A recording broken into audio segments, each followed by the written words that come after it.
아이가 자기 이해를 할 수 있도록 도와줘야 되고 그것을 긍정적으로 개념화할 수 있도록 도와줘야 한다. 진한 파란색 나왔었죠. 두 번째. 세 번째, 또래 관계 기술을 높이도록 우리가 도와줘야 돼요. 도와줘야 되는데 어떻게 도와줄 거냐?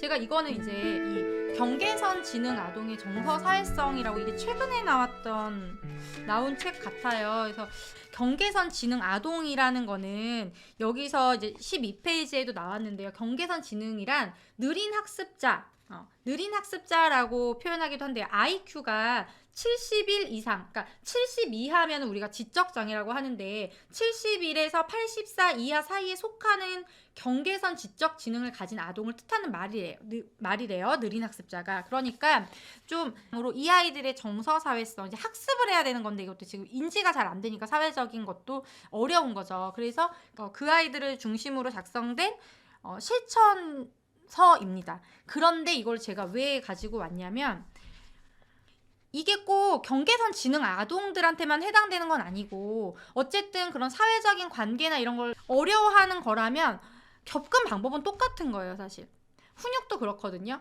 뭐 ADHD라든지 아이들이 자폐 스펙트럼이다 이렇더라도 부모가 가르쳐야 될 역할은 똑같고 그것을 연령에 따라 조금씩 다르게 접근하듯이 큰 맥락은 같은데 메시지는 동일하고 얼마나 더 반복하느냐 이런 거거든요. 그러다 보니까 이것도 마찬가지인 거예요. 근데 이제 하나 주의할 점은 뭐냐면 읽다 보면 다 우리 아이 같은 생각이 들거든요. 그래서 우리 아이가 경계선 지능인가 막 이런 또 의심이 들 겁니다. 이렇게 보다 보면. 근데 그런 거는 너무 섣불리 생각하지 마시고 그러니까 정서 사회성을 좀 더 높여주는 데 있어서 현장에서 더 큰 어려움을 겪고 있는 아이들이 이런 걸 통해서 도와주는구나. 그러면 우리 아이도 이거를 좀 적용해 보면은 지금보다 사회성을 높이는데 좀 더 도움을 받을 수 있겠다. 이렇게 보시면 좋을 것 같아요. 그래서 자꾸 이거 보면서 제가 말씀드렸죠. 이렇게 진단 내리고 증상 체크하고 이런 거 그럴 것 같으면은 전문가의 정확한 판단을 받고 지능검사를 하고 이렇게 해야지 우리가 섣불리 그렇게 판단하시면 안 되고 여기에 있는 이럴 수 있구나. 이런 어려움들이 있구나. 근데 내용들은 다 좋아요. 그러니까 사회인지를 발달시키기 위해서는 29페이지에 자신이 처한 상황에서의 내적 경험을 지각하고 이해하는 단계가 선행돼야 한다. 내가 나의 내적인 경험, 아까 자기 이해 지능과 같은 거예요.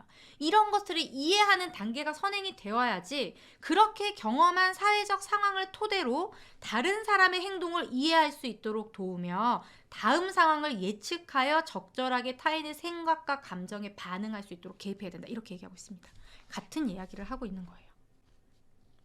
그리고 경계선 지능 아동에게는 친사회적 기술을 반복 연습을 해야 된대요. 해석 능력을 증진하면서 친사회적 기술을 반복하는 것이 도움이 된다고 했는데 이거 우리 사회성을 어려워하는 아이나 또는 그냥 일반적인 또래 아이들도 마찬가지인 거예요. 친구 관계 경험을 많이 한 아이들이 아무래도 사회적 기술이 높겠죠.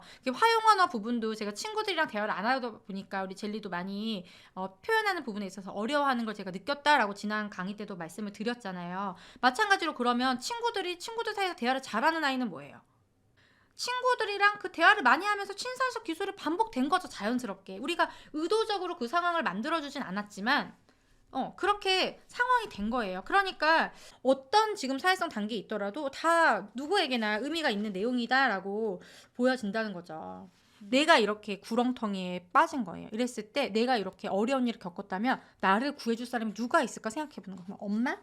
뭐 아빠, 친구, 뭐 고모, 이모 이런 식으로 해보면서 아이가 너가 힘들 때 너를 구해줄 사람이 이렇게 많구나 이런 부분들을 시각적으로도 그리고 놀이를 통해서 같이 한번 해보는 거죠. 그러니까 아이한테 힘들어하지 않아도 돼. 친구가 그렇게 얘기했지만 너를 엄마랑 우리 가족들 그리고 너를 좋아하는 친구도 이렇게 많잖아. 이렇게 얘기하는 것보다 이런 활동들을 통해서 아이가 생각할 수 있게끔 하는 게 더 아이에게 더 잘 각인이 되겠죠.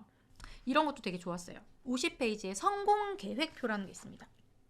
여기 이제 그림 보이시나요? 이렇게 성공 계획표가 있어서 먼저 계획표에 한 가지 목표를 구체적으로 적는다. 그러니까 여기에서는 우울한 아이들한테 주는 솔루션으로 나와 있어요.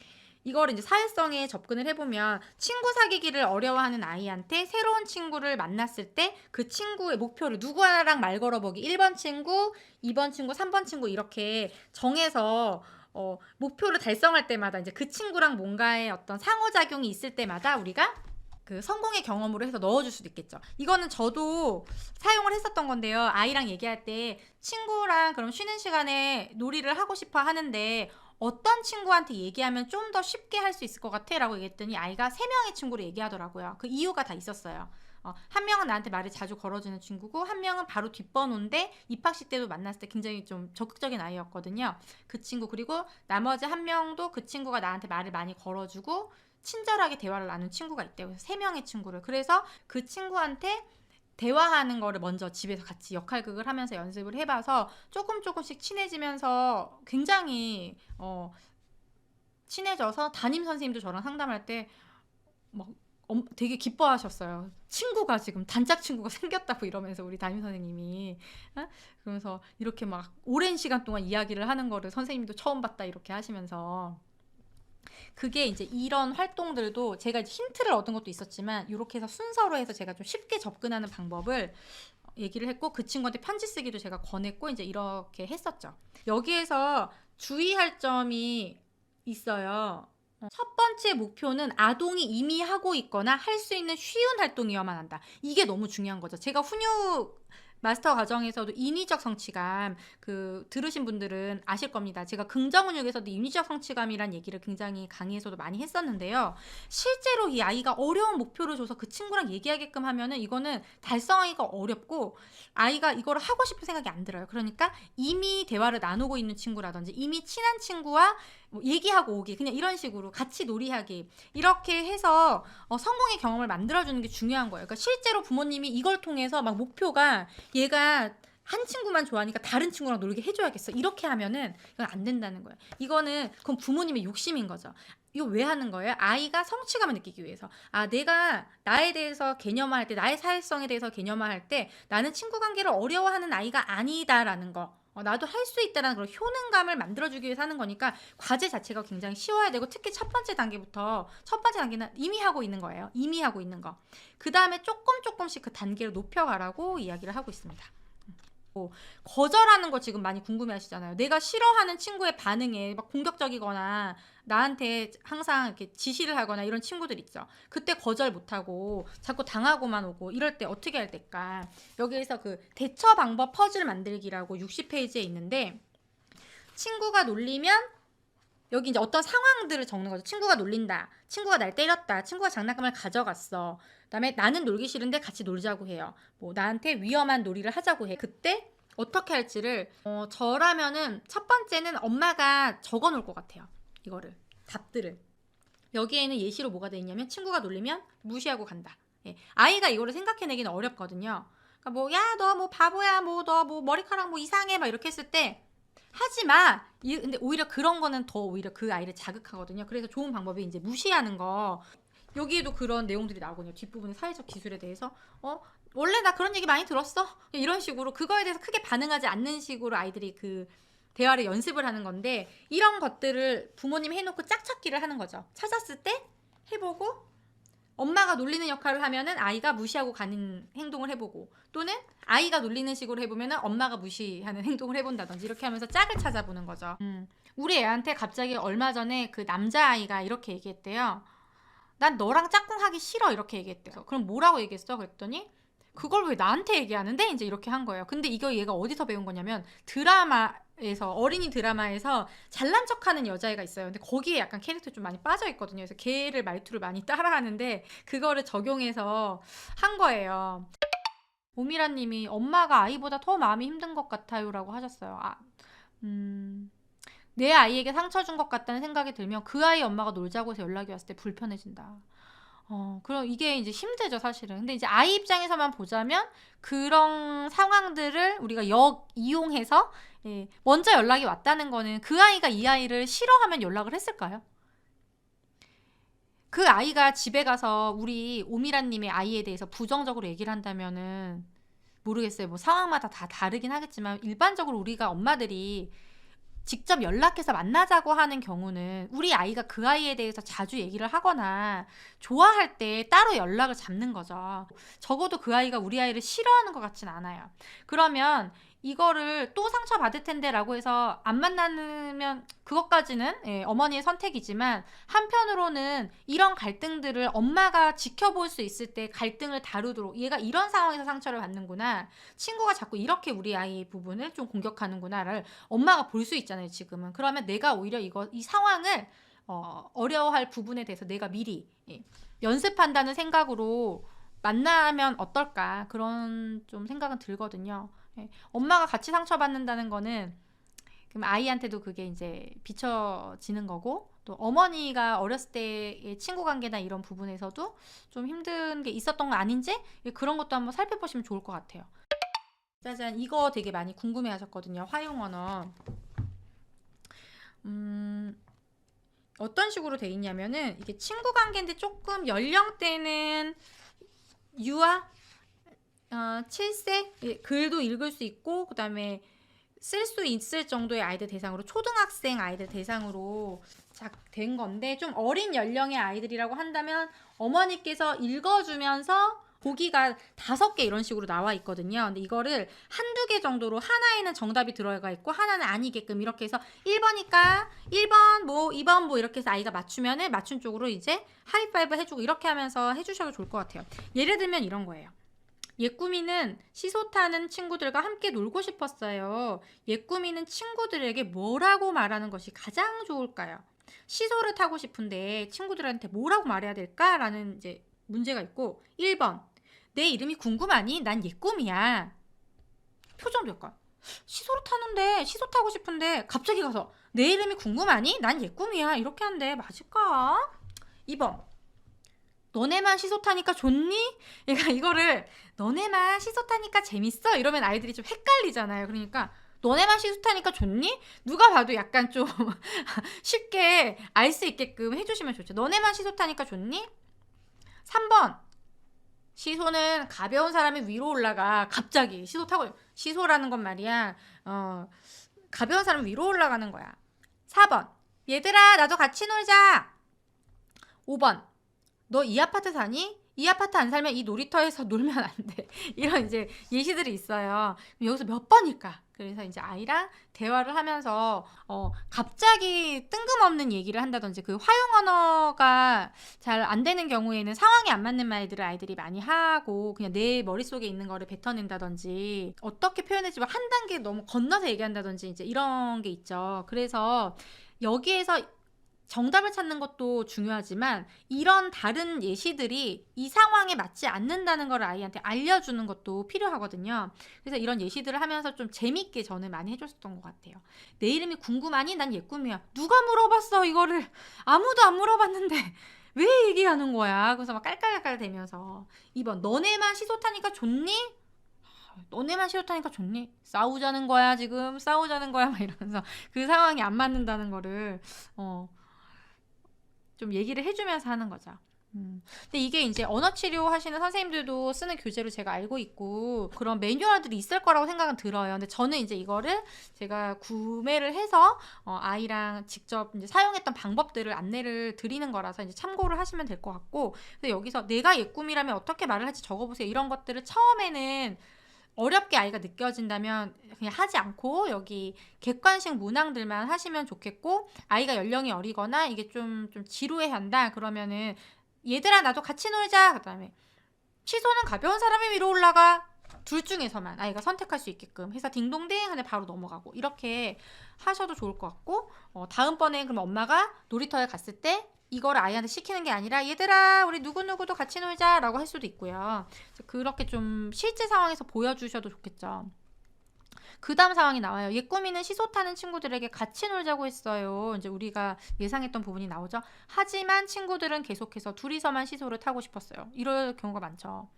예꾸미의 기분이 상하지 않게 거절하려면 친구는 뭐라고 말하는 것이 가장 좋을까? 그러니까 요번에는 얘가 예꾸미인데 얘인 거예요 지금은. 얘의 입장에서 친구가 얘들아 같이 놀자라고 하는데 나는 둘만 놀고 싶은 거죠. 그랬을 때 어떻게 말하는 것이 좋을까? 1번, 절대 안 돼. 맞을까? 좀 생각할 시간 주는 거야. 2번, 그래 같이 놀자. 이건 어때요? 나는 둘만 놀고 근데 그래 같이 놀자 하면은 우리 애도 여기다 해놨네 이거를. 그래 같이 놀자로 하면 안 되는 거지. 왜냐면 내 마음은 뭐야 지금? 나는 같이 놀고 싶은 게 아닌 거잖아요. 근데 답만 보면은 그래 같이 놀자가 왠지 맞는 것 같지만 아닌 거잖아요. 너는 지금 같이 놀고 싶은 게 아니니까 이렇게 얘기하면은 친구든 모르고 계속 이런 순간이 된다는 거죠. 그래서 나는 기원이야. 너 이름은 뭐야? 이제 이것도 아닌 거고. 미안하지만 지금은 우리 둘이 놀 거라서 안 돼. 너 몸무게 몇 킬로야? 100킬로 넘으면 시소 못 타. 되게 이게 이거를 만드신 분들도 되게 재미있게 아이디어가 되게 좋은 것 같아요. 아이들이 그냥 이거를 엄마들이 특별하게 재밌게 이걸 꾸미려고 하지 않아도 이 상황들의 문장들만 읽어도 그냥 되게 재밌게 느껴지는 것 같아요. 제가 이게 몇 권까지 있더라? 이게 4권이고 5권까지 있는데요. 그 중에서 좀 더 우리 아이한테 적합하다고 하는 것부터 접근을 했었던 것 같아요. 이게 7살 때 했던 거고 너무 귀엽다. 휴대폰 번호 뭐야? 번호. 여기 저 번호 뭐야? 아. 그러니까 이제 초등학생들 이제 휴대폰 생겼을 때 그랬을 때 어떻게 한 건지 이렇게 바로 안을 채워보는 것도 있어서 엄마랑 같이 역할극도 해볼 수 있을 것 같고, 자 이런 게 있으면 이제 부모님들이 하나하나 하려고 그러면 굉장히 부담스럽습니다. 왜냐면 처음에는 내가 이거를 잘 해야지라고 어떤 강한 의지를 가지고 구입을 했다가 잘 안 되거든요. 그러면은 우리 부모님들이 그냥 하루에 한 번씩 그냥 우리 애랑 오늘 뭐하고 놀아주지? 그랬을 때 그냥 그때마다 그냥 펼쳐보셔서 해보시면 좋겠어요. 이거를 자꾸 순서대로 하나씩 앞에서부터 차곡차곡 꼭 굳이 할 필요는 없다라는 거죠. 그래서 보시면서 우리 아이랑 지금 상황에 맞는 게 내가 좀 해주면 뭐가 좋을까라고 이렇게 봐서 그 부분을 좀 아이랑 같이 놀이식으로 재밌게 대화를 해나가시면 좋지 않을까. 그래서 여기 보면은 뭐 문제 맞추고 이런 것도 어려워하면 굳이 안 해도 된다.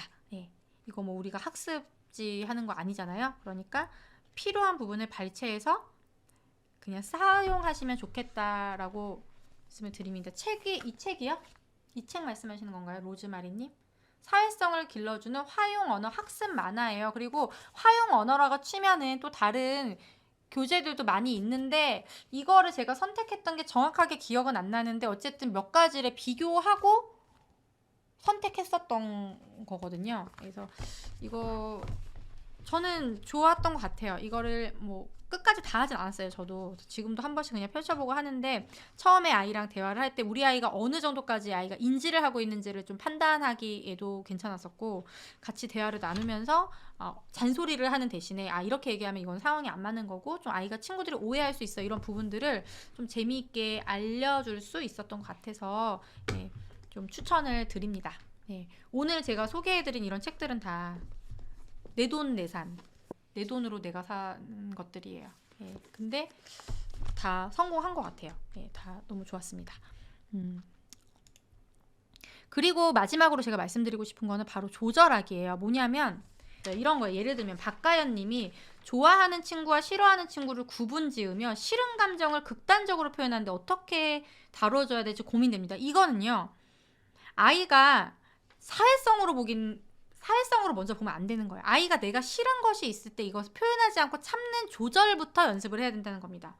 극단적으로 친구에게 싫다고 표현하는 아이, 그 다음에 친구가 하는 행동을 다 따라하는 아이, 상대 아이가 하지 말라고 하는데 계속 따라합니다. 이거를 지금 우리가 사회성에 문제가 생기죠. 하지만 지금 더 먼저 해야 될 거는 이 아이의 훈육이에요. 결국에 조절이라는 거는 이 아이가 하지 말아야 될 행동이나 싫은 감정 느낄 수 있는 이런 표현들이 지금 조절이 안 되는 거기 때문에, 그런 가정에서 어떤 내가 싫거나 이런 멈춰야 되는 상황이 있을 때 이 아이가 조절을 하냐는 거예요. 그게 아니면 그것부터 우리가 연습을 해야 된다는 거죠. 또 예를 들면은 이런 것도 헤이김님이 예민한 기질을 가지고 있는 아이 키우고 있어요. 유독 유치원에서 생활하면 있을 수 있는 실수 부분을 용납 못하고 부딪힌다. 이제 점점 또래 아이들도 딸을 밀쳐낸대요. 친구 거부하는 아이가 아닌데 자기가 뭐 실수하는 거나 친구가 실수하거나 뭐 내가 실수하거나 그런 것 같아요. 작은 거에 민감하게 반응을 하니까 친구들이 거부한다는 거예요. 그럼 이건 뭐예요? 사회성에 문제가 생기는 건 맞지만 원인은 뭐예요? 아이가 불편한 자극을 잘 이겨내지 못하는 거기 때문에 그 감각이든 뭐든 훈육을 통해서 아이가 그것을 잘 적응해 나가도록 도와줘야 하는 거죠. 그러니까 더 우리 아이가 지금 어려움을 느끼는 사회성 부분이 친구와 놀이의 시작을 못하는 건지, 친구 사귀기 자체를 못하는 건지, 거절을 못하는 건지, 또는 사회성 문제로 보여지지만 그게 결국에는 개인의 어떤 조절의 문제로서 아이가 그것 때문에 나타나는 모습인지 이런 부분들을 우리가 좀 나누어서 살펴볼 필요가 있는 거죠. 이런 얘기가 있었습니다. 김수진 님이 또래 친구와의 인연이 아직 닿지 않았는데 7세 아이가 5세 아이와의 놀이 경험도 도움이 될까요? 라고 하셨어요. 그리고 정소영 님이 비슷한 질문. 5세인데 반대예요, 얘는. 또래는 시시해하고 형아만 좋아해요. 또래가 유치원 빼고는 없어서 그런 건지 원래 자기보다 우월한 상대를 쫓는 게 당연한 건지 궁금합니다라고 하셨는데 사회성에 대해서 정확하게 보려면 결국에는 사실 그 또래를 만나야 됩니다. 왜냐면 연령이 어린 동생들은 대화 자체가 또래처럼 원활하게 이루어지지가 않고 이 아이가 대화나 이런 게 좀 또래만큼 발달이 안 돼도 동생이랑 소통하는 거는 크게 어렵지 않아서 그게 편할 수도 있거든요. 그리고 또 큰 형들하고 놀이를 할 때는 형들이 좀 리드를 해주기 때문에 이런 갈등들이 잘 안 생길 수 있어요. 그래서 결국에는 또래 관계에서 어떤 모습들이 나오는지를 우리가 관찰해주는 게 필요한데 그럼에도 불구하고 그런 상황이 될 수 없고 우리 아이는 또래랑 계속 만나봐도 자꾸 갈등이 생기고 아이가 어려워한다고 하면 동생이든 형이든 관계없이 그런 관계에서 성공의 경험을 만들어주는 건 필요하죠.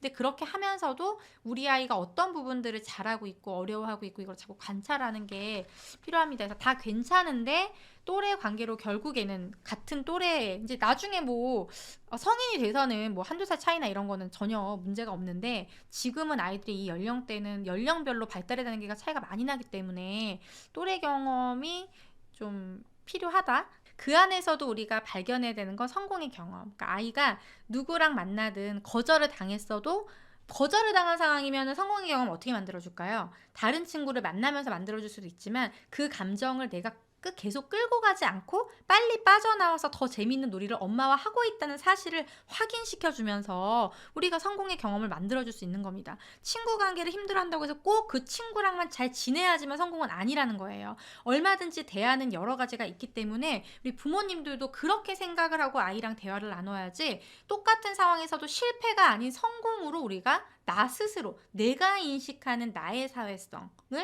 재정의할 수 있다는 거죠. 네. 그러니까 앞에서 우리가 쭉 얘기했었던 내가 인식하는 사회성이 뭐냐, 나는 나를 어떻게 이해하고 있느냐, 나를 긍정적으로 하고 있느냐, 그것이 내가 어린 시절 내가 경험했던 그것을 누군가가 부모가 또는 부모가 많이 그런 것들을 해줘서 나 스스로 성공의 경험으로 인식하도록 만들어주는 게 사회성으로 어려워하는 우리 아이들한테 가장 선물이 아닐까 또 오늘 말씀드리고 싶습니다. 태태 싫은데 내가 더 싫어. 오늘의 퀴즈! 여러분은 어떻게 해야 된다고 생각해요? 1번 그게 재밌냐? 2번 네 알겠습니다. 선생님한테 많이 혼나세요. 3번 그건 언어폭력이야. 여러분은 어떻게 하고 싶은지 마음대로 댓글로 알려주세요. 3개 다 됩니다. 그리고 좋아요와 구독도 눌러주세요. 그러면 다음에 더 재밌는 영상으로 만나요. 안녕.